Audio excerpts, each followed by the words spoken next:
The topic of today's video is how to add a money counter in Davinci Resolve. So the first thing that you want to do is go to the link at the bottom of this video and download the money counter plugin. It just makes things much easier and supports a great Davinci Resolve user.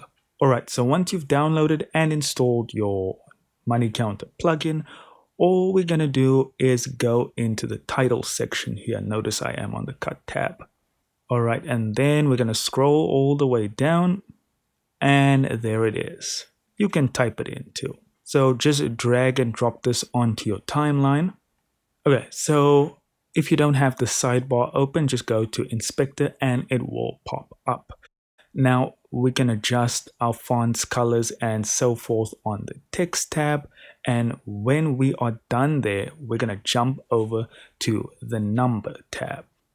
Now we can select our prefix, which we're going to keep as dollars, but if we use the slider over here, it will adjust our dollar value.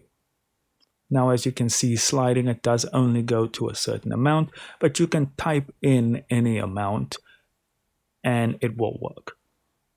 However, first you want to stay on your beginning amount, and what we're going to do is use keyframes.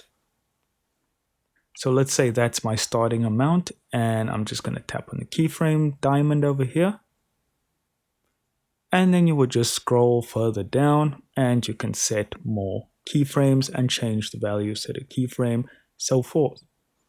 You could just go to the end of the clip and set a keyframe for the highest value. It's really up to you. And just to give you an example as to how it's going to look. And that's it. Thank you so much for watching. Do consider liking and subscribing, and I will see you in the next video.